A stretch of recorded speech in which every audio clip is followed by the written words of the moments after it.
الحمدللہ رب العالمین والصلاة والسلام علی سید الانبیاء والمرسلین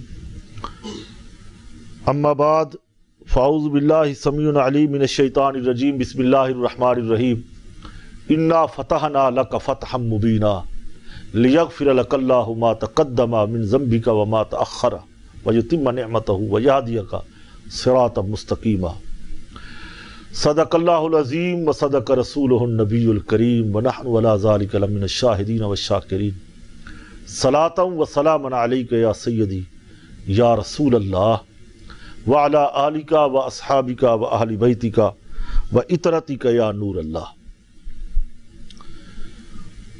آج کا یہ موضوع اپنے ناظرین کی نظر کرنا چاہتا ہوں فتح مکہ، جو اسلام کا ایک بہترین خوبصورت غزوہ ہے، اور اس کی نشاندہی قرآن پاک نے جو بشارت دی نبی کریم علیہ السلام کو۔ حضور نبی کریم صلی اللہ تعالی علیہ وسلم نے ہجرت کے بعد جو اپنے جانثاروں کی ایک افرادی قوت بنائی، ہزاروں کی تعداد اصحاب پیغمبر تک چلی جاتی ہے،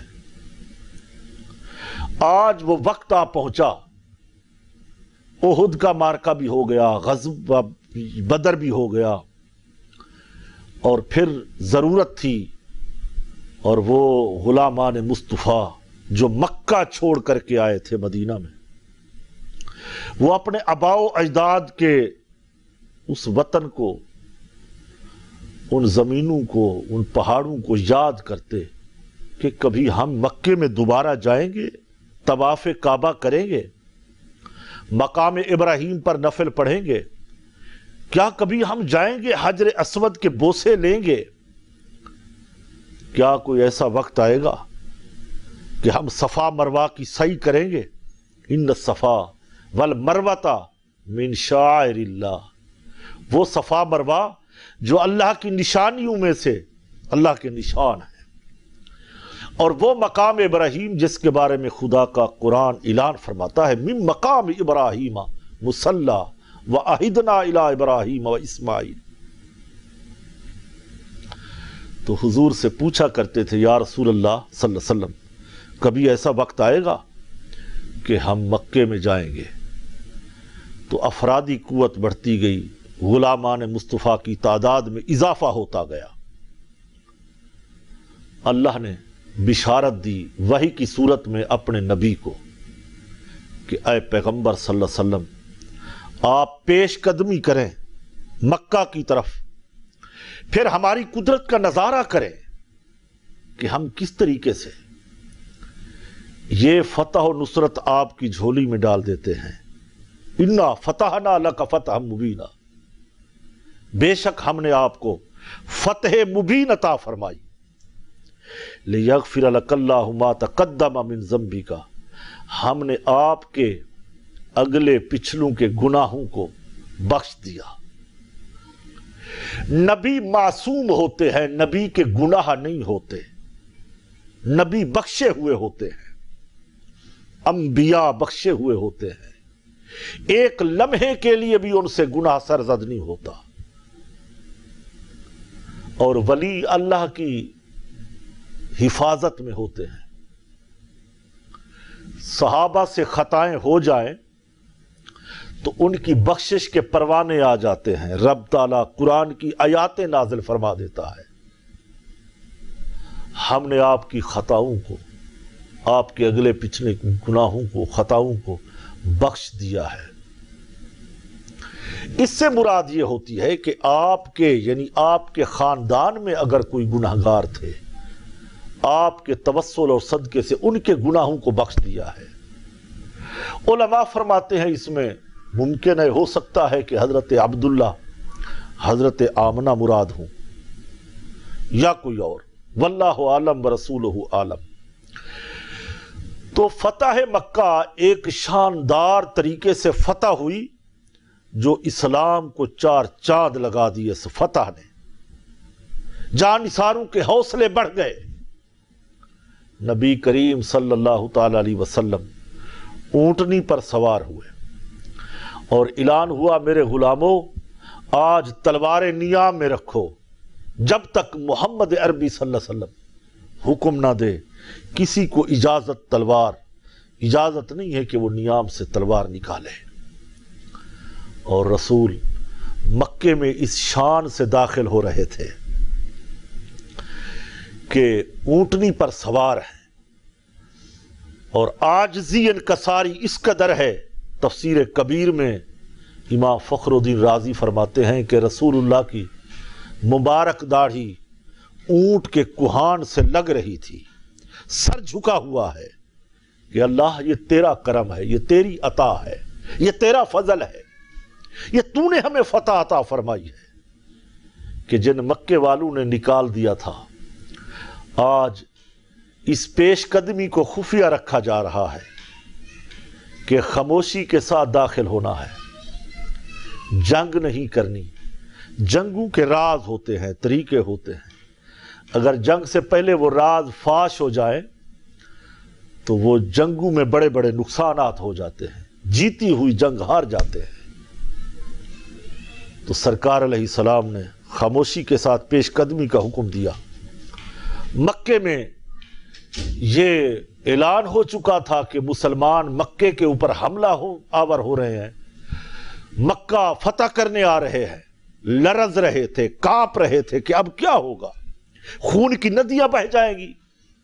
محمد صلی اللہ علیہ وسلم انتقام لے گا، چن چن کے قتل کرے گا اپنے دشمنوں کو۔ حضور داخل اس شان سے ہوئے کہ اعلان کر دیا کہ مکے والوں گھبراؤ نہیں، ٹینشن نہیں لو، لا تثریب علیکم اليوم، آج انتقام کا دن نہیں ہے، آج معاف کرنے کا دن آ گیا ہے، میں تمہیں دوبارہ سینے سے لگانے آیا ہوں، یہ رحمت للعالمین کا دریائے رحمت ہے، بڑے سے بڑا میرا دشمن ہوگا میں اسے بھی معاف کر دوں گا۔ حضور نبی رحمت صلی اللہ علیہ وسلم مکے میں داخل ہوتے ہیں، فرمایا جو آج میرے عزیزوں کے گھر داخل ہوگا اس کو بھی ہم پناہ دیں گے، جو بیت اللہ میں آ جائے گا ہم اس کو بھی پناہ دیں گے۔ آج قتل نہیں ہوگا، قتل و غارت نہیں ہوگی، خون کی ندیاں نہیں بہیں گی۔ تاریخ پڑھتے ہیں بڑے بڑے بادشاہ ملک فتح کرتے ہیں، خون کی ندیاں بہہ جاتی ہیں، سینکڑوں ہزاروں کی تعداد لوگ مرتے ہیں، مگر اس فتح کو جب ہم دیکھتے ہیں، اسلام کی شاندار فتح کو، فتح مبین کو، فتح مکہ کو، فتح حدیبیہ کو، تو ایسی نظر آتی ہے کہ پیغمبرانہ شان ہے رسول اللہ صلی اللہ علیہ وسلم کی کہ اس طریقے سے فتح کیا کہ کوئی جانی نقصان نہیں ہوا، کوئی ایک دو کافر تاریخ میں آتا ہے مرے ہیں، قتل ہوئے علاوہ اس کے کوئی نہیں ہوا۔ پناہ میں آ رہے ہیں، مسلمان ہو رہے ہیں، بتوں کو گرایا جا رہا ہے۔ رسول اللہ صلی اللہ علیہ وسلم نے حضرت شیر خدا علی المرتضی کرم اللہ وجہ الکریم کو طلب فرمایا، فرمایا علی کو بلاؤ، میرے کندھوں پر سوار کرو، فرمایا کہ آج خانہ کعبہ کے بت کو توڑ ڈالو، ان بتوں کو نکال دو خانہ کعبہ سے، بیت اللہ پر میرے رسول کے احسانات ہیں۔ K21 کے ناظرین میں ایک جملہ کہنا چاہتا ہوں، اہل ایمان کی نظر کروں گا۔ تصوف کی کتابوں میں نے جو اہل اللہ سے سیکھا ہے، جو پڑھا ہے، جو میں نے اپنے بزرگوں سے سیکھا ہے، جو میرے بزرگوں نے میری تربیت میں یہ حصہ ڈالا ہے، وہ فرماتے ہیں کہ کعبہ بعد میں محمد پہلے، قرآن بعد میں محمد پہلے، زکوٰۃ بعد میں رسول پہلے۔ اگر کعبہ کو دیکھ کر کوئی مسلمان ہوتا تو میرے رسول کی تشریف آوری سے کعبہ تو پہلے بھی موجود تھا، مگر ایمان نہیں تھا۔ نماز کی بات کرتے ہو تو نماز پہلے بھی پڑھتے تھے۔ میں یہ جملہ کہنا چاہتا ہوں، اہل ایمان کی نظر کروں گا، نماز پڑھو تو نماز مجھے کہتی ہے کہ مجھے ادا کرنے والے، قیام سجدہ رکوع میں کھڑے ہونے والے، دیکھ تو مجھے پڑھ رہا ہے، ادا کر رہا ہے۔ مجھے بعد میں پڑھنا، محمد عربی کا ادب پہلے کرنا، کہ میں جو دنیا میں آئی ہوں مجھے رسول کے صدقے سے آئی ہوں، مجھے تو رسول لے کر آئے، اللہ نے مجھے رسول کے پاس بھیجا تھا۔ سبحان اللہ۔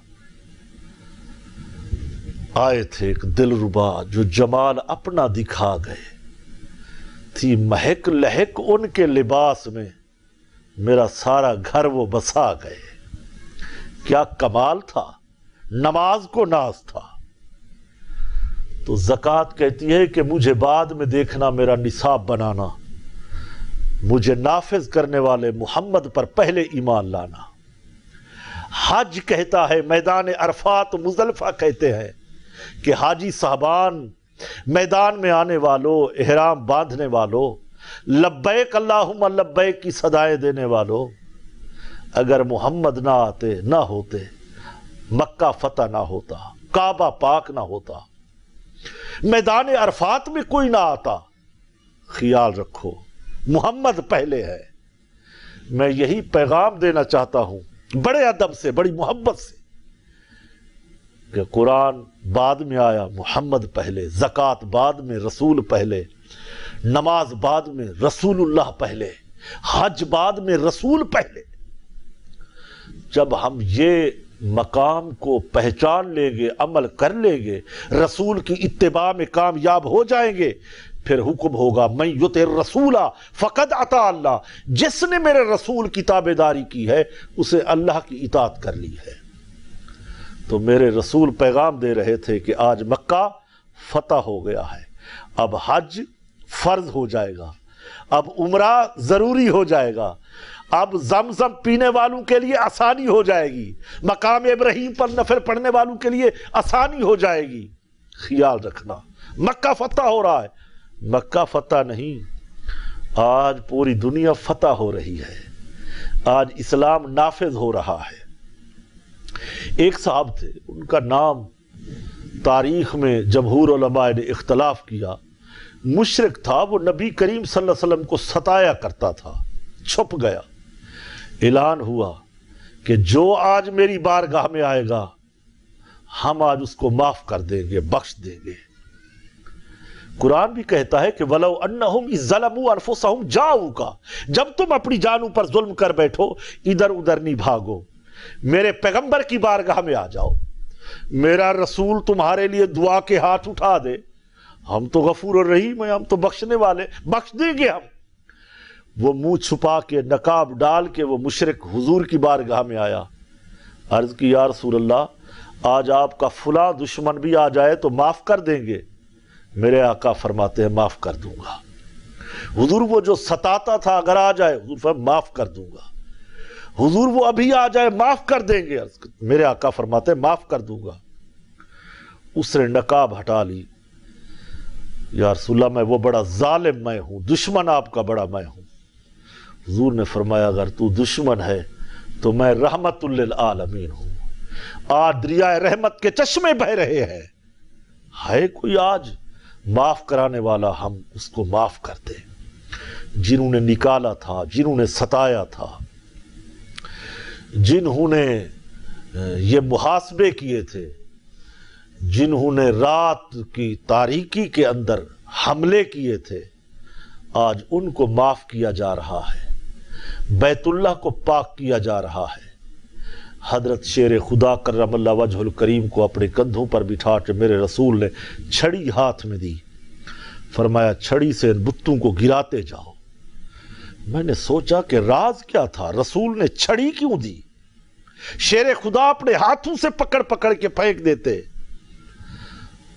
تو مجھے جواب ملا صوفیوں کی زبان سے، میں صوفی علماء سے پڑھا ہوں، انہوں نے کہا راز یہ تھا کہ جس چیز کو شیر خدا کا ہاتھ لگ جائے وہ چیز جہنم میں نہیں جلتی، اس لیے ایک چھڑی لکڑی رسول نے ان کے ہاتھ میں دی کہ تم ان بتوں کو گراؤ جو جہنم میں جائیں گے۔ یہ راز تھا۔ تو سمجھ میں آتا ہے مسئلہ کہ فتح مکہ حق ہے، اور اس کا اطلاق قرآن نے بیان کیا ہے، وہ قرآن میں ذکر آتا ہے، بالکل حق اور سچ ہے، اس کو ماننا چاہیے کہ فتح مکہ ہوا ہے، اس کی تاریخ ہے، روز روشن کی طرح یہ ہے، قرآن نے بیان کیا، حدیث میں بہت ساری حدیثیں وارد ہوئی ہیں، اس سے بہت سارے معاہدے طے ہوئے، آسانیاں ہو گئی۔ آج ہم جب کعبہ میں جاتے ہیں تو یہ کعبہ بھی کہتا ہے میرا طواف کرنے والے حاجی صاحبان، میرے بوسے لینے والے، میرا غلاف چومنے والے، حجر اسود کے بوسے لینے والے، میں وہی کعبہ ہوں جس کو تمہارے رسول نے پاک کیا تھا، میں وہی کعبہ ہوں جس کے اندر بت تھے، شیر خدا نے نکالے تھے۔ ایک تاریخ گردش کرتی ہے، وجدان، عشق کا جنون آتا ہے۔ حضرت عمر حجر اسود کے پاس آئے تو کہنے لگے میں تمہیں کیوں بوسہ دوں، تو ایک پتھر ہے، اس لیے چوم رہا ہوں کہ میرے رسول نے تمہیں چوما تھا۔ حضرت علی کرم اللہ وجہ الکریم جو حاضر جواب تھے، امت کے فرض شناس ولی تھے، فرماتے عمر کیا کہہ رہے ہو؟ میں نے تو اپنے آقا سے یہ سنا تھا کہ حجر اسود قیامت کے دن مومن کی ایمان کی گواہی دے گا، مسلمان کے ایمان کی۔ حجر اسود کے پتھر کی آنکھیں ہوں گی، کان ہوں گے، زبان ہوگی،